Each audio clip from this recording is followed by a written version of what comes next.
Gaby, pero no sube todas aún, ¿no es cierto?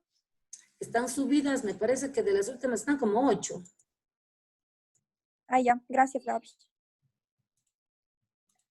Entonces, hoy día vamos a hablar del suelo como medio físico y sustrato. No es ninguna ciencia esto, en realidad son información más técnica. Yo lo que espero es hoy día poderles explicar cómo reconocer el tema de los suelos. ¿Ya? Hasta que no...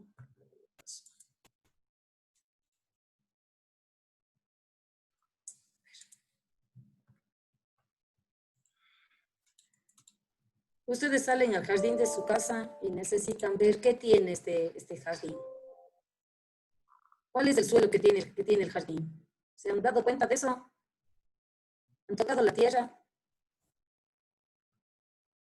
El suelo sale como esta capa superficial de la corteza terrestre, pero que sirve para dar sustento a las plantas. A través del sustrato que podríamos tener en nuestros espacios también, las plantas toman los minerales suficientes y van a empezar a tener los frutos que se necesitan para que los animales y los hombres vivan. Pero hay diferentes tipos de suelo y hay diferentes capas que una no las observa, que uno no las ve, pero vale la pena que la podamos reconocer.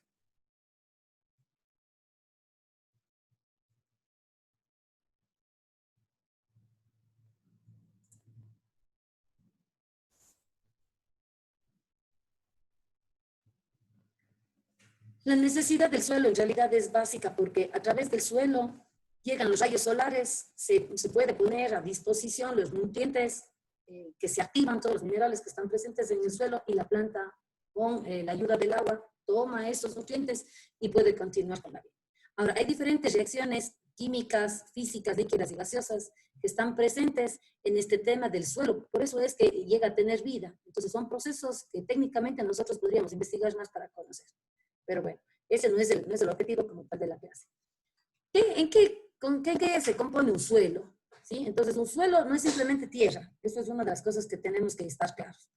Para un suelo sabemos que hay un porcentaje de materia orgánica. Eso quiere decir que son todos los elementos verdes que se desechan, las hojitas que se caen de los árboles, la hierba cuando es cortada, las plantas herbáceas, sobre todo cuando se mueren, se empiezan a degradar. Hay el desecho también de los animalitos, eso también es materia orgánica, se empieza esto a disgregar y se convierte en una materia orgánica. También tenemos un 25% de agua. Los suelos, a pesar de que ustedes puedan ver que están secos, cuando están compuestos como suelo, como tal, o sea, están compuestos en la tierra, tienen el contacto con las plantas, hay diferentes capas de suelos y también dentro de esas capas van a haber capas hídricas. Entonces, eso quiere decir que ese suelo está en contacto con el agua. Hay humedad en ese suelo y se puede decir que es un 25%. También hay aire, aunque no lo crean. Las raíces necesitan oxígeno para poder vivir. Entonces, no sé si es que ustedes han visto o hacen en su casa, no sé cómo estén con prácticas en el jardín, pero normalmente hay que remover la tierra para que pueda incorporarse aire y oxígeno a las raíces, y así se desarrollan mejor. Y el otro, el 45% que nos falta para completar la composición, es materia inorgánica, quiere decir que hay minerales. De estos minerales depende el color del suelo. Entonces, no siempre los suelos tienen que ser negros. Habrán ocres, amarillentos, otros que son más verdosos. Todo va a depender de cuál es el color del mineral que esté en predominancia en ese suelo. ¿Estamos claros? Ahora, el suelo, al ser una formación natural, superficial, mineral, vegetal y animal de estructura, y tiene diferentes espesores, y es una resultante de una transformación que se ha dado a lo largo de los tiempos desde el tema de la roca madre. Y esto se ha dado a través del largo tiempo por agentes biológicos y físicos. Entonces, hagan de cuenta, esta es la roca madre, ¿sí ven? La número 1. Después empiezan a haber cambios, acciones mecánicas, por ejemplo, temblores, terremotos, se mueven las capas tectónicas. Esta roca madre empieza a tener ciertas particiones, ¿sí? Se rompe. Esta acción mecánica también se puede dar a través de cambios de temperatura, por ejemplo. Hubo una época de deshielo, entonces ahí hubo un cambio brusco de temperatura en el mundo, entonces empezó un tema de lo que dice la ciencia, empezó un tema de esta sustracción, de poder tener estos espacios, esta tierra mucho más suelta, entonces es esta tierra madre. Después tenemos una acción química, ¿sí? Que es el número 3. Aquí empiezan a haber procesos ya de minerales que empiezan a activarse entre ellos y empiezan a romper y a partir esta roca. Y después tenemos a esto, se va incorporando ya elementos de vida, hasta que por último llegamos al número 5, en donde hay una acción conjunta, la roca madre se queda en la base, tenemos la materia Gaby, orgánica, ¿sí? Se le está escuchando súper entrecortado, ¿Hasta como si fuera un robot. hasta dónde me escuchaste? O sea, todo ha estado hablando así súper entrecortado. Sí, todos estamos escuchando entrecortada. No me Es digan. por la página que usted está usando, Debe donde ser. está presentando. Espérenme un segundito, ¿ya?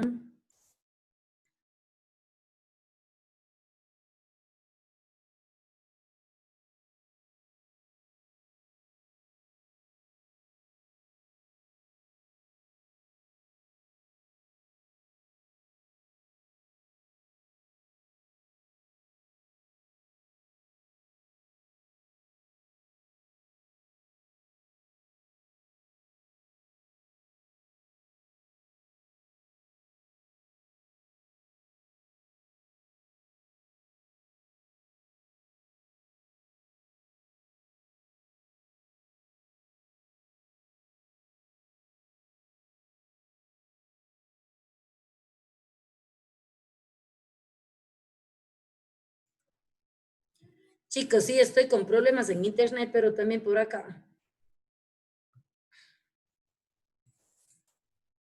¿Ahí me escuchan? Sí, Gaby.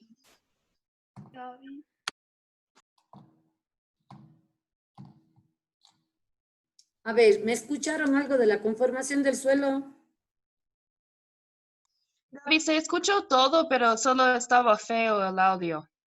Ya, perfecto. Ya, muchas gracias. ¿Les parece si igual continuamos? Sí. Ya, muy bien. Entonces, vamos. Ahora, espérenme porque creo que les dejé de grabar. Déjenme, les vuelvo a grabar. Ya. A ver, luego tenemos que saber qué pasa con las capas del suelo. Cuando nosotros hacemos un hueco, van a encontrarse con diferentes capas de esto. Ahora, no necesariamente hay una profundidad establecida para cada capa. No es que van a hacer un hueco de 30 centímetros y se encuentran con todas estas capas. Va a depender de qué proceso tuvo que haber pasado ese suelo como para poder ver la profundidad.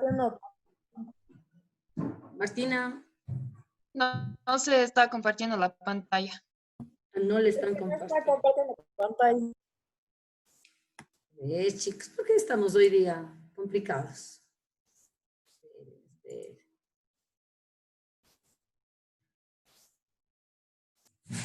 Ahí le ven. Se está cargando. Ahí sí. Ya, ahí estamos. ¿Ya?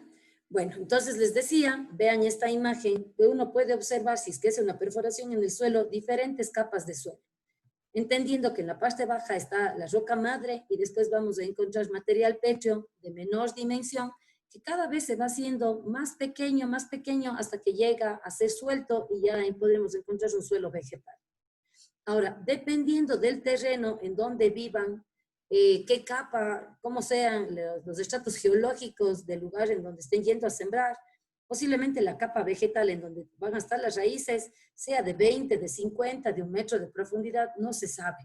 Entonces, yo aquí les hago una sugerencia, cuando tengan un proyecto grande de siembra, es preferible hacer un estudio de suelos, para que puedan saber a ciencia cierta qué tipo de suelo tienen y a qué profundidad van a encontrar el tema de capa vegetal, o si no, si en la parte de abajo está muy cercano el tema de rocas, porque también cuando un árbol se da contra una roca, se demora y posiblemente se frustra su crecimiento.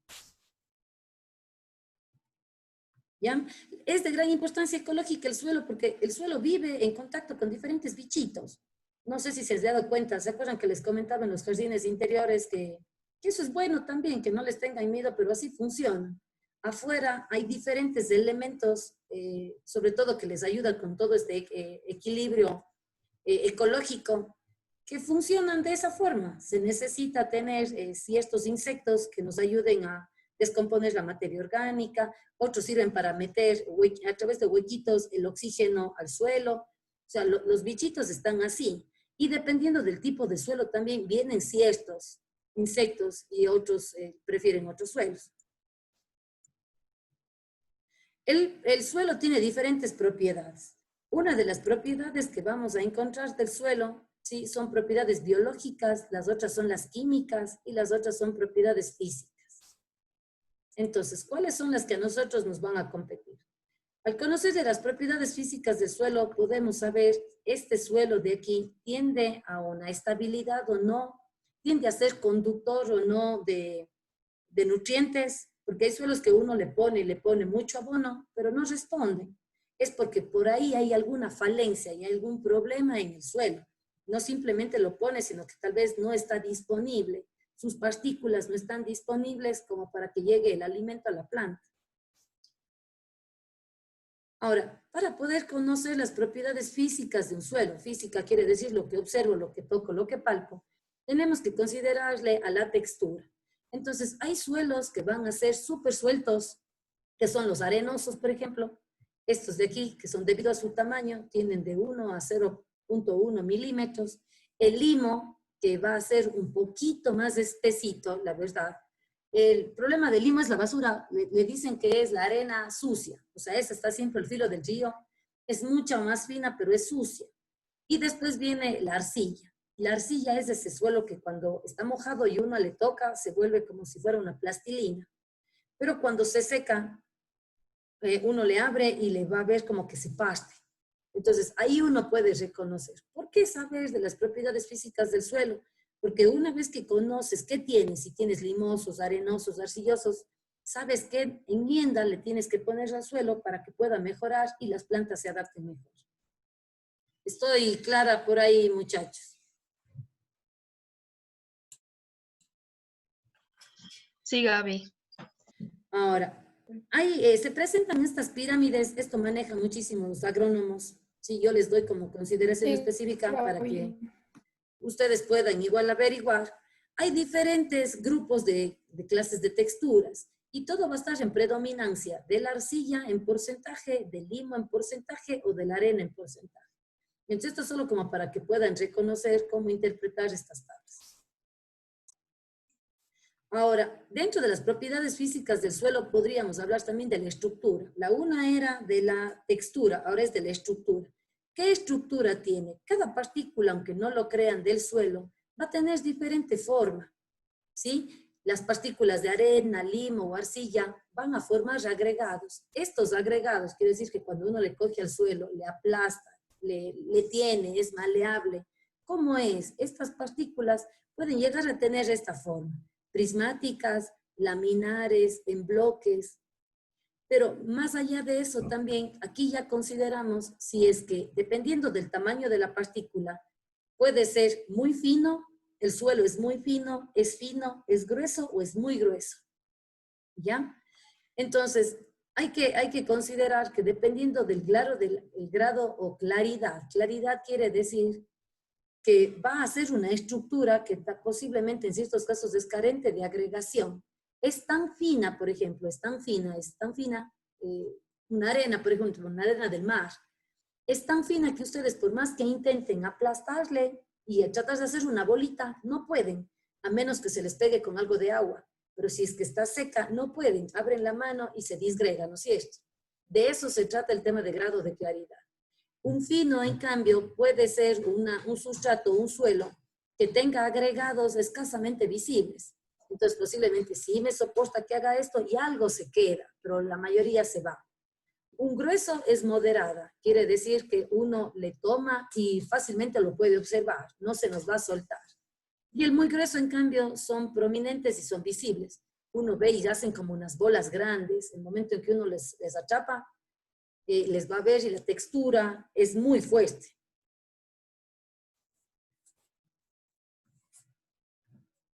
¿Ya? Se habla también de un tema de densidad aparente y densidad real, pero esto les voy a dejar pasar porque esto es medio más para elementos edafológicos. Esta de aquí nos conviene, la porosidad. ¿Cuán poroso es el suelo? Por ejemplo,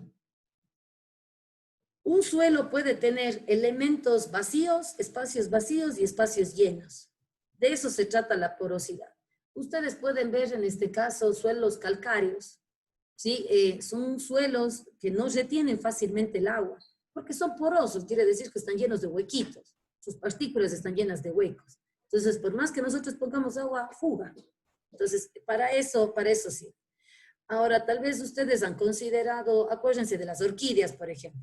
Las orquídeas necesitan tener unos suelos que les permitan respirar a las raíces. Entonces, en ese caso se utilizan sustratos porosos. Por eso ponen piedra pómez o le pueden poner, por ejemplo, cosas pequeñitas de lechos o de tronquitos, cosas así sueltas que estén llenas de poros, de huequitos, para que discurra el agua. ¿Me hago entender por dónde va el tema de esta propiedad, chicos? Sí, Gaby. Sí, Gaby. Ya, muy bien. Ahora, dentro de las propiedades físicas del suelo tenemos que considerar que existen coeficientes hídricos. Los suelos tienen diferente capacidad de retener y habilitar el agua para las plantas. Entonces, hay veces en que puedes tener una planta y le riegas y simplemente dices, esta planta le gusta tomar agua. O sea, se le escapa el agua rápido. Posiblemente el suelo en el que está sembrada la planta no es el adecuado. Escogieron un suelo demasiado fino o poroso. Se necesitaba poner un suelo mediano o uno que pueda tener la granulometría un poco medio más amplia y un poco más de arcilla. Entonces, ahí podríamos considerar también este tema de coeficiente hídrico del suelo. ¿Sí? Y con esta observación de ver qué está pasando, si retiene el agua o no retiene. Es una prueba fácil que podrían hacer ustedes de campo. Pueden ver un terreno, ustedes pongan agua, ¿sí? Pueden poner si quieren un balde de agua y cuenten hasta 5, ¿sí? Pausado. Si es que contando hasta 5 el agua se escurrió en la mitad de ese tiempo que ustedes contaron 5, quiere decir que el suelo es muy fino, que no retiene el agua. Si es que se demora más allá de 5 y todavía se ve encharcado, quiere decir que en cambio es demasiado arcilloso. Entonces, eso, por ejemplo, funciona mucho como una prueba casera que podrían hacer para poder escoger el suelo. ¿Ya? El siguiente es la capacidad de campo. Esto es a lo que se refiere a la máxima capacidad de agua que un suelo puede retener, que es el ejercicio que les digo que hagan. Llenen de agua y vean cuánto tiempo se demora en bajarse el agua. El otro es un punto de marchitez. Esto corresponde al contenido de humedad del suelo, donde la mayoría de las plantas no compensa la absorción radicular por la evaporación y muestra síntomas de marchitez permanente. Si es que este suelo, en realidad, si llega a cierto límite de agua, y de ese límite, por ejemplo, que sería uno normal, dependiendo de la textura del suelo, si es que no se le pone más agua y tiende a la baja, llega un punto en que la planta llega a un punto de marchitez y no puede regresar, porque tiene también un nivel, tiene una línea de hidratación.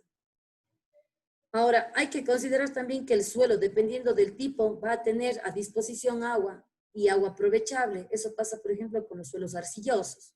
Retienen el agua. ¿Ya? Entonces, dependiendo del tipo de suelo, ustedes pueden encontrar estas propiedades físicas.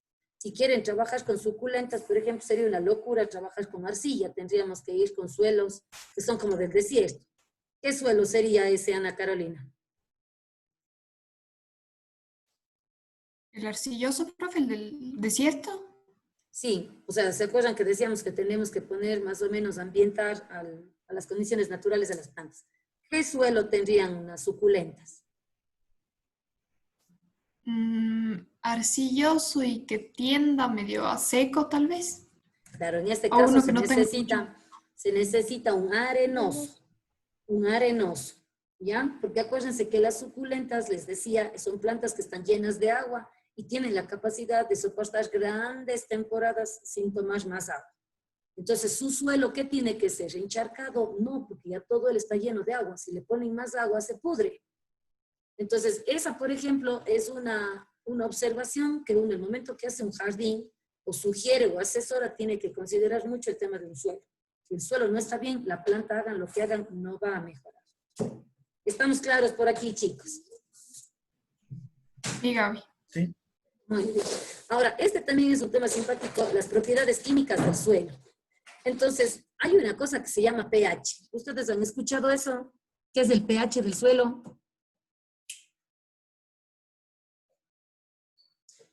Bueno, Sí. los que sí han escuchado. De todas maneras, les recuerdo, es una propiedad que tiene influencia directa en los procesos químicos, la disponibilidad de nutrientes, procesos biológicos y actividad microbiana. Uno puede decir el suelo es ácido o el suelo es alcalino o estoy con un pH neutro. Lo mismo que pueden pasar con los productos de limpieza personal. Entonces tienen jabones que tienden a ser pHs neutros, quiere decir que son buenos para, sobre todo para la gente que tiene alergias. En el suelo, en cambio, necesitamos saber qué pH le gustan a las plantas, dependiendo del tipo. Y hay plantas, por ejemplo, que les doy como dato, las hortensias. Las hortensias cambian el color de sus flores dependiendo del tipo de pH del suelo en el que estén sembradas. Entonces, no es casualidad que a veces puedan comprar o ustedes sugieren tener un jardín de unas hortensias azules, porque hay hortensias azules, pero no se fijaron en el pH del suelo.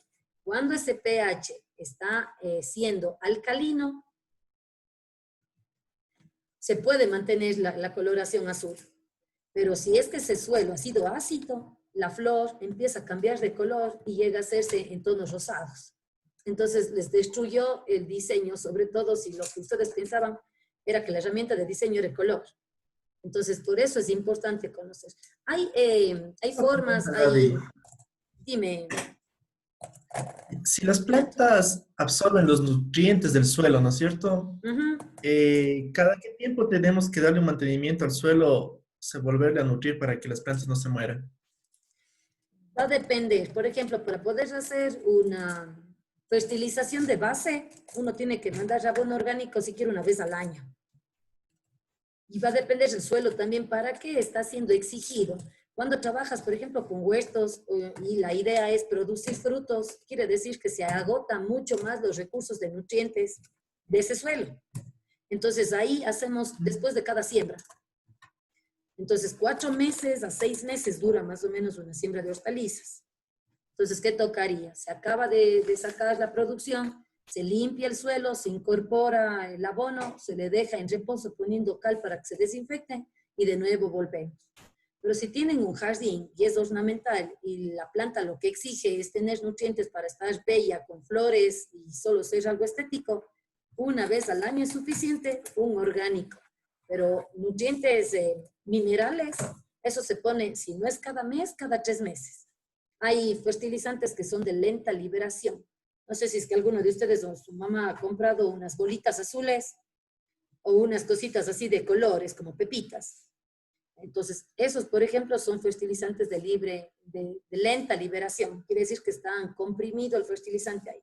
Cada vez que se riega, se empieza a disgregar el fertilizante. Bien, gracias. Ok, Renato. Ahora, ¿qué pH es el más conveniente? No, no hay ninguno que sea exacto el que necesitamos. O sea, porque va a depender de la planta. ¿Qué exigencia tiene de pH la planta? Lo más lógico es trabajar con neutrales. Y para trabajar con neutrales, ¿qué tenemos que hacer? Si tenemos suelos, por ejemplo, en donde se ha marcado que hay acidez, necesitamos ponerle cal. En el momento que se incorpora cal, empieza a nivelarse el pH del suelo. Eso les puedo dar como dato. ¿Ya? ¿Están claros, chicos? Sí, Gaby. Muy bien. Ahora, hay el humus también. ¿Qué es el humus? El humus es los desechos. Uno puede hacer una compostera, puede sacar todas las cosas de tu casa, todos los residuos verdes que tienes de tu jardín, hacer una buena caja, ponerles ahí e irles regando y poniendo cal, empiezan a descomponerse. Este es un proceso de compostaje. Pero si a eso se le puede vincular lombrices, hay unas lombrices rojas californianas. Estas lombrices lo que hacen es comerse la basurita y todo lo que hacen, los desechos que ellas sacan, van convirtiéndolo en el humus. Es como si fuera una tierra súper seca, súper suavita, en realidad suelta, con muchísimos nutrientes orgánicos. Ese termina siendo este humus. Entonces, nosotros podríamos incorporar esto. Hay que tener también cuidado cuando lo incorporamos a suelos arcillosos. Hay proporciones también, no sé si es que podría hacer esto una pregunta o se les ocurre. ¿Cuánto de abono tenemos que poner en un jardín? ¿Qué ponemos? ¿Medio saco, un saco, 5 sacos? ¿Cuál es la relación? Tal vez uno de ustedes ha trabajado. Renato, vos que tienes huerta. Yo recién estoy experimentando con la huerta. Bueno, entonces, más o menos como dato, yo puedo tener 1 metro cúbico de tierra vegetal normal, es más, o podría ser de compost, esto que les digo que son los desechos, esta materia orgánica que sale de desechos, y a eso tenemos que ponerle un saco de abono de gallina procesado. Bueno, aquí en el mercado se llama festinaza. Y podríamos ponerle un saco de abono de chivo. Y podríamos sugerir colocarle un saco de tamo de arroz, que es en cambio el recubrimiento que tiene el arroz. De las plantaciones de arroz mandan esos sacos, son unas cositas así como si fueran unas cascaritas. Se incorpora al suelo con la idea de también hacer una enmienda en la textura del suelo. Cuando el suelo está muy arcilloso, necesita meterse algún elemento que le suelte, para que no se haga esta masa pegajosa que les digo cuando se moja, y tampoco se parta cuando se seque. Entonces necesitamos soltar. El abono de gallina sirve sobre todo para ayudarles a las plantas en el arranque. O sea, cuando recién estamos yendo a sembrar, funciona el de gallina para que le salgan raíces más rápido, se desarrolle mejor. Mientras que el de chivo sirve para un abono de mantenimiento, pero ya se le mezcla ahí y se le deja, porque después del primer mes la planta ya empieza a tener otras necesidades alimenticias, entonces se le deja poniendo ese abono.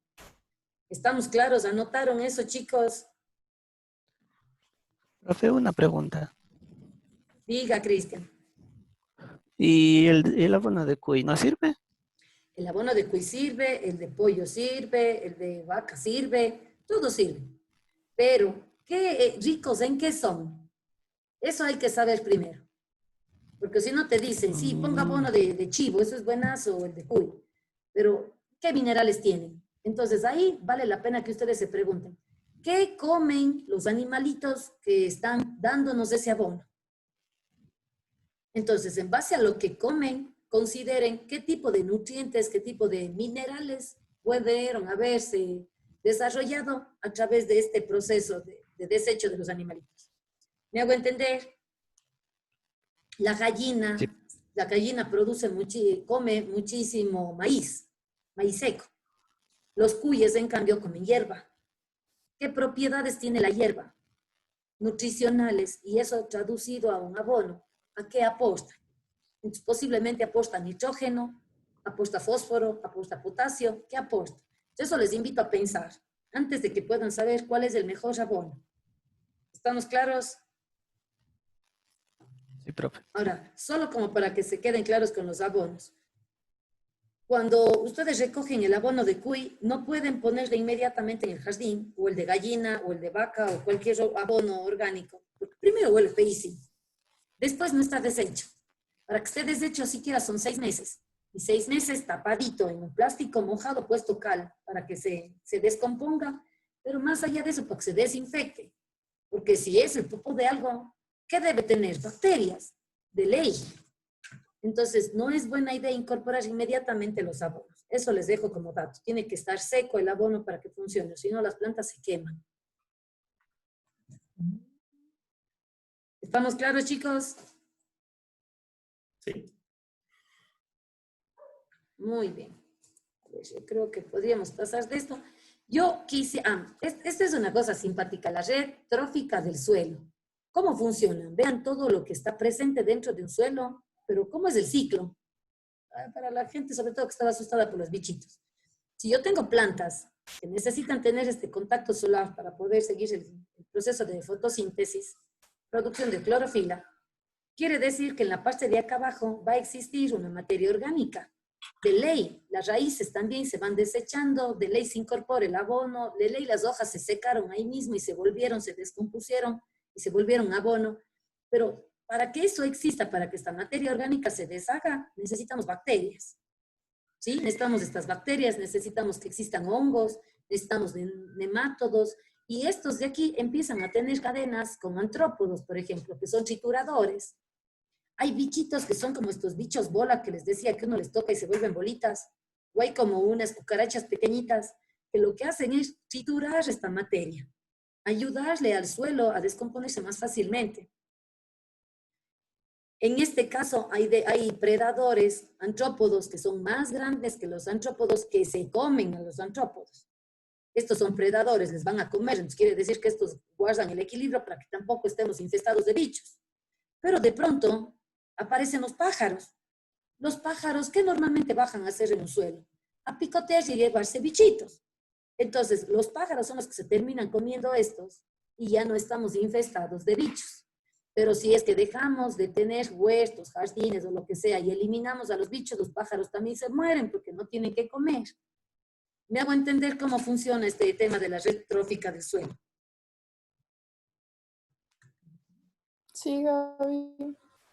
Ya, muy bien, chicos. Y lógicamente a los pájaros se les comen los animales mayores. Tal vez una gata que tengo yo. Bueno, por ahí más o menos va. Este de aquí es un pechímetro, que es este elemento que uno puede poner y a través de sensores que tienen, suele tener así como un lápiz metálico. El sensor de la punta va a dar la idea de qué pH tiene y la relación de este pH en base a la fertilidad. Hay suelos que necesitan ser cambiados para ser fértiles, o si no se atrofian. Entonces, este pH y la fertilidad, ¿por qué se les relaciona? La fertilidad del suelo es una cualidad resultante de la interacción entre las características físicas, acuérdense de lo que se ve, de lo que se siente, la textura, de las químicas, qué relaciones tenemos internas, y de las biológicas. Biológicas son las que están relacionadas con este tema de los bichos y de todo lo que conlleva el ciclo del suelo. Y consiste en la capacidad de poder suministrar condiciones necesarias para que el crecimiento y desarrollo de las plantas sea factible. La reacción del suelo, pH, es una propiedad que tiene influencia en la fertilidad del suelo. ¿Ya? Estos son procesos que tienen normalmente las plantas, las raíces, cómo se desarrollan, porque el tema de la acidez, los minerales están siempre presentes. Si es que existe un suficiente drenaje, las raíces van a crecer, se vuelve muchísimo más grande la planta, pero si el suelo contra el que se dio es algo duro, no tiene a dónde seguir desarrollándose y empieza a encogerse. Hay muchos factores como para poder saber también qué le pasa a una planta. Esto les dejo así como dato también como para, si es que ven una planta o su mamá les puede decir, oigan, algo le está pasando a la planta, no necesariamente está enferma o le faltan nutrientes, posiblemente el suelo le pasó algo y se encontró con algo que no le deja crecer.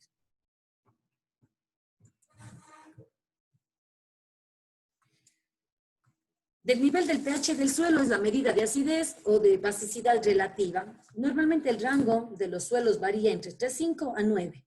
Y en los suelos fértiles, los fértiles van a estar de 6 a 6,8 para la mayoría de las plantas. Pero les decía que sí es bueno ponerse específico, sobre todo cuando los cultivos son grandes. Dice que algunas prefieren condiciones ácidas y otras alcalinas. Las azaleas, que es esta flor de la azalea, la que se está mostrando aquí. Azalea rhododendron. Los arándanos requieren suelos ácidos, por ejemplo, para su desarrollo. La mayoría suelen necesitar alcalinos. Ahora, los suelos necesitan tener macro y micronutrientes. ¿Cuál es el abono ideal? Va a depender. Y tenemos que saber que en los suelos siempre está presente esto, vean. Nitrógeno, fósforo y potasio. Siempre van a encontrarse primero estos tres elementos. Aparte viene el calcio, el magnesio, los sulfuros, el boro, diferentes. Pero esto quédense claros, chicos, y presten atención, esto es pregunta de examen. Nitrógeno, fósforo y potasio. El nitrógeno nos ayuda a que le salgan más hojas a las plantas. El fósforo nos ayuda a la floración de las plantas. Y el potasio nos ayuda a la fructificación. ¿Ya? Nitrógeno, fósforo y potasio. El resto de los micronutrientes, calcio, magnesio, sulfuro, en realidad solo sirven para el equilibrio. Dime. ¿Puedes repetir, por favor, lo del nitrógeno, fósforo y potasio? Sí. Entonces, tenemos que los macronutrientes son el nitrógeno, el fósforo y el potasio. Nitrógeno, que sirve para la producción de hojas, todo lo que es follaje. Fósforo, todo lo que son flores. Y potasio, todo lo que son frutos. Si nosotros tenemos un césped y queremos que esté verde y espectacular, vamos a necesitar un abono que tenga un mayor porcentaje, ¿de qué creen? ¿De nitrógeno, de fósforo, de potasio? Martina, ¿de qué será? Martina, Ay, repita la Verán, pregunta. Si es que digo que el nitrógeno sirve para las hojas, el fósforo para las flores, el potasio para los frutos. A mí se me presenta un caso de que tengo un jardín y el llano está feísimo, está amarillo. Mi cliente me pide que eso esté verde. ¿Qué abono, en qué porcentaje debería haber que sea mayor? De estos tres elementos, ¿cuál debería ser el mayor? En nitrógeno. En ese caso, por eso funciona la urea. No sé si se han escuchado. La urea está rica en nitrógeno, el porcentaje es mayor. Casi siempre ustedes o sus familias, y ahora que les cuento, la próxima vez van a tener que hacer esto, pero siempre van a encontrar números en los fertilizantes. Entonces puede ser un 25, 10, 15. O sea, siempre hay números. ¿Qué significa? 25 de nitrógeno, 15 de fósforo, 15 de potasio. Entonces, quiere decir que tiene más activo que el nitrógeno, ¿no es cierto? El 10, 30, 10 es un abono que supongo sí debieron haber escuchado de leyes bien populares, el 10, 30, 10. ¿Para qué sirve el 10, 30, 10? ¿Quién me cuenta? ¿Han escuchado para qué puede servir un 10, 30, 10? Considerando que el 10 es nitrógeno, el 30 es fósforo y el 10 es potasio. Para las Para flores. plantas ornamentales, Sí, pero solo floración. Entonces, flores, solo flores. sí, solo es para motivar a la floración. Entonces alguien dice, mis plantas no están floreciendo, entonces inmediatamente un 10, 30, 10.